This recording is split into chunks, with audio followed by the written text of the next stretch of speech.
విద్యార్థుల భవిష్యత్ కోసం ప్రభుత్వం విద్యారంగంలో విప్లవాత్మక మార్పులు తీసుకువస్తోందని, ప్రభుత్వ పాఠశాలలను ప్రైవేట్ విద్యా సంస్థలకు ఏమాత్రం తీసిపోని స్థాయికి అభివృద్ధి చేస్తామని రాజమహేంద్రవరం సిటీ ఎమ్మెల్యే ఆదిరెడ్డి శ్రీనివాస్ అన్నారు. విద్యార్థుల భవిష్యత్ కోసం ప్రభుత్వం విద్యారంగంలో విప్లవాత్మక మార్పులు తీసుకొస్తోందని, ప్రభుత్వ పాఠశాలలను ప్రైవేట్ విద్యా సంస్థలకు ఏమాత్రం తీసిపోని స్థాయికి అభివృద్ధి చేస్తామని రాజమహేంద్రవరం సిటీ ఎమ్మెల్యే ఆదిరెడ్డి శ్రీనివాస్ అన్నారు. స్థానిక ఎస్కేవిటి ఇంగ్లీష్ మీడియం స్కూల్లో నిర్వహించిన mega parents and teachers meeting 4.0 కార్యక్రమానికి ఆయన ముఖ్య అతిథిగా హాజరయ్యారు. ఈ సందర్భంగా ఏపీ పేపర్ మిల్ సిఎస్ఆర్ నిధులు 34 లక్షల రూపాయలతో నిర్మించి ఆధునీకరించిన అదనపు తరగతి గదులను ప్రారంభించారు. అనంతరం విద్యార్థులు, తల్లిదండ్రులు, ఉపాధ్యాయులను ఉద్దేశించి ఎమ్మెల్యే ఆదిరెడ్డి శ్రీనివాస్ మాట్లాడారు. విద్యార్థుల వ్యక్తిత్వ వికాసానికి తల్లిదండ్రులు, ఉపాధ్యాయులు వేసే బలమైన పునాదులే భవిష్యత్తును నిర్ణయిస్తాయని అన్నారు.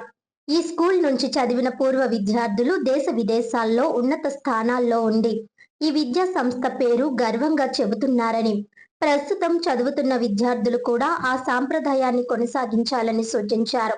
శాసనసభ్యుడిగా గత 2 ఏళ్లలో ప్రభుత్వ, మున్సిపల్ పాఠశాలలు, బీసీ, ఎస్సీ హాస్టళ్ల అభివృద్ధికి సిఎస్ఆర్ ద్వారా 7.96 కోట్ల రూపాయల నిధులు తీసుకువచ్చామని తెలిపారు.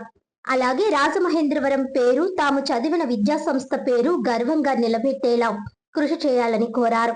రాష్ట్రానికి అమరావతి ఏకైక రాజధాని అని విద్యార్థులు గర్వంగా చెప్పాలని పేర్కొన్న ఎమ్మెల్యే వాసు, చివరగా సే నో టు డ్రగ్స్ అంటూ మాదక ద్రవ్యాలకు దూరంగా ఉండాలని విద్యార్థులతో ప్రతిజ్ఞ చేయించారు.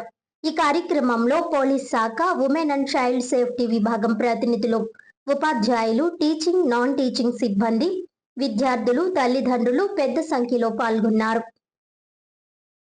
వ్యవస్థలో తీసుకొస్తున్న ఐటీ విద్యాశాఖ మంత్రి లోకేష్ గారు తీసుకున్న ఈ నిర్ణయం పీటీఎం అన్నది అందరూ కూడా అభినందించే పరిస్థితులు కనబడతా ఉన్నాయి. వస్తున్నారు, గమనిస్తున్నారు, విద్యా సంస్థ ఏ విధంగా అభివృద్ధి చెందుతూ ఉందన్నది ఉపాధ్యాయుల దగ్గర వింటున్నారు, వాళ్ళ సూచనలు ఇస్తూ ఉన్నారు. ఇదంతా కూడా గొప్ప అనుభూతి.